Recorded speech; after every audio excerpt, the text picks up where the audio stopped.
So I like to start off today's video with an anecdote. I think it's pertinent to the conversation that we're having in America, and you'll eventually understand why I want to share this with you.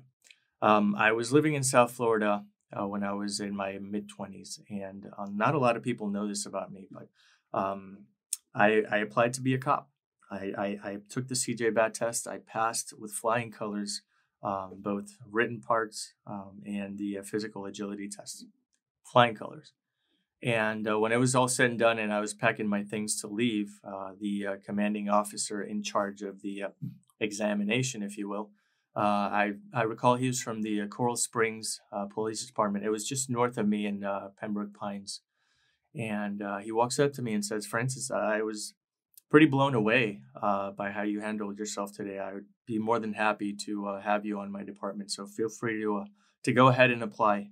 And as you can imagine, I was blown away. I was taken aback, and I left on a high note. It was a pretty special day for me, and a good indicative that um, I was heading the right direction. So I went home happy as a pig in shit, and I was elated. I was, on cloud nine, and I kept crossing my fingers for that one phone call to see if I would get escalated to the second step of the application process. And sure enough, I got a call to come into the Broward County Sheriff Office and take what's called a BPAT test. And for those of you who don't know what a BPAT test, I'm quickly going to read the definition here on the screen. A BPAT test is a test of judgment and officer and presence in quotations. Candidates respond to questions designed to help oral boards understand the judgment, ethical decision making, and again, in quotations, officer presence potential of each candidate. And so, a BPAT test, for me at least, I don't know if this has evolved throughout the process of hiring. But back then, I had two cameras. One pointed at me, recording the my reactions and my explanations, along with an onboard microphone, and another one was actually showing different police scenarios throughout miscellaneous situations. And my instructions were to comment and show emotion and expressions as to what I was seeing on my screen. And so they hit play, and the room goes silent. All you could actually appreciate is these scenarios, one after the other. And so I got to scenario number 7, and this is exactly the reason why I wanted to share this with you, because scenario 7 was all about witnessing police brutality by your own partner. Okay, in this specific scenario, and I will never forget this, they showed your partner interrogating somebody that has just been recently apprehended and refuses to cooperate, um, was not in any way, shape, or form threatening. He was just vocalizing his desire to speak to an attorney. And your partner in this scenario, of course, wasn't having it, and he starts abusing him physically. So much so that when he vacates the room, you're watching this, of course, happen and unfold right before your eyes. He walks up to the camera, of course, in this scenario being you, and he says something along the lines of, "Listen, what you just saw never happened, stays between us, blue code, blue fraternity, what have you." And so I remember, like it happened yesterday, that I spoke out against that. And I still hold this to be true, and I don't care what they say about this. I don't care if they want to deny it from here to kingdom come. I know for a fact that's the reason why I never got hired. Okay? And they will never admit to this, but I will have you know from the bottom of my heart that I believe this was the reason. The reason I spoke out against my own partner's police brutality, again, in this fictional scenario, I think is the reason why I was never hired as a police officer, which is what I wanted to be back then. And so that anecdote I wanted to share because it is reminiscent of what's going on in America right now. There are so many things that I want to talk about that I even practiced in my head before hitting the record button. and most of which I hopefully can remember because it's very important to speak about this. Number one is I see so many cops, and rightfully so. They are human beings just like us, trying to humanize the badge. I'll give you an example. I hopped on TikTok the other day. If you don't know by now, TikTok is like blowing up. It's a social network. There's a trending hashtag called Cops of TikTok. Okay. And more often than not, since I don't follow anybody on the platform, these videos just like are pushed into my news feed, and they're highly entertaining, mind you. And after the George Floyd situation transpired, Cops of TikTok is riddled with officers from all walks of life, all police departments, trying to humanize the badge and making funny videos about, donuts and their partners and, getting ready in the morning, what have you. That's neither here nor there.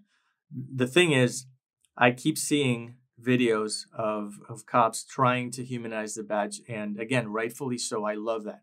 I think that we are humans first and foremost, above any race. Okay, there's only one race to me. That's the human race, by the way. And so I see them defending George Floyd and vilifying Derek Chauvin and company for what they did. And again, rightfully so. They should do that. They should speak up. And I want to insert a parenthesis here because what they're doing now while hired is what prevented me from being hired. Keep that in mind moving forward, okay? Back to the subject. I see videos of them talking about how Derek Chauvin and company were, in fact, erroneous on all counts, on all fronts. And fast forward 24 hours later, and I am seeing their fellow officers from, again, different counties, different police departments around the world pop up on different social media networks, namely Twitter, I believe. Just 24 hours later, they are seen pepper spraying. They are seen hitting people over the head with batons.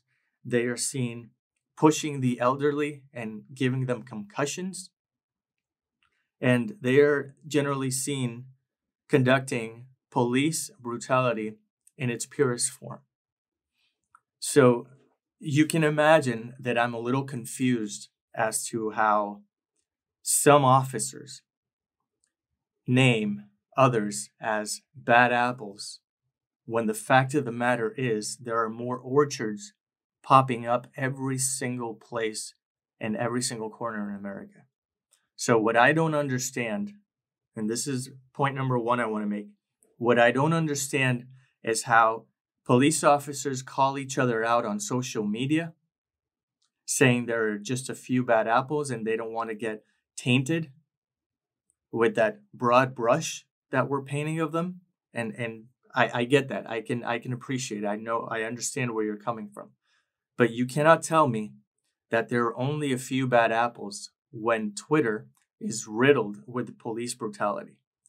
Those bad apples are turning into orchards, and more orchards are popping up all across the country. And this is not just major metropolitan cities like New York, LA, Atlanta, Miami, Chicago. No. These are like random ass police departments all around America that this is happening. The evidence is clear. It's clear cut. Go on Twitter. I will prove my point if you go on Twitter. Point number two I want to make is when you actually tap into one of these videos, when you actually see what's going on as a result of people whipping out their phones and recording this, what you see is not one-on-one scenarios. What you see is one cop beating somebody up to the ground, and then you have 4 to 5 cops jump on that same individual and worsen the situation. Now, let me ask you this. Do you not have sufficient training? Do you not have the training enough to de-escalate the situation on a one-on-one scenario?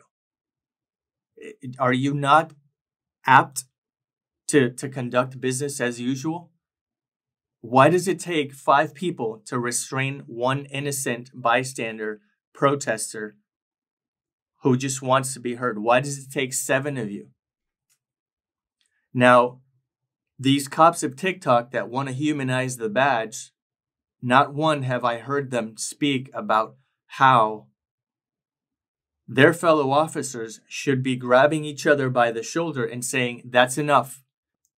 He's under control. Get off of him." I have yet to see a video surface like that. Why does it take 7 of you to restrain one woman, one child? Can you riddle me that? Like, I don't understand. Ask for more training if you feel as though you don't have it under control, if you can't. Ask for more training. I don't want to defund police. I know you're vital. You're essential to the well-being of our communities. So no, I don't want to defund the police. As a matter of fact, I want to fund more training. I want you to realize that what you're doing on a consistent basis is wrong. And don't deny it, because the evidence is all across the internet. So my plea as a result of this video is for you guys to set this fraternity aside for 5 minutes and humanize each other. Tell Sergeant Smith, "Hey man, he's 100 pounds soaking wet. You're 250 full of muscle. Get off that fucking kid." I want to see that go viral. Think about what I'm saying. I'm on your side. I know you do good. I know you mean well. I know you want to serve and protect. I know that when you signed on that dotted line and you took an oath, you stood by it. But the internet, it says otherwise. Please humanize each other.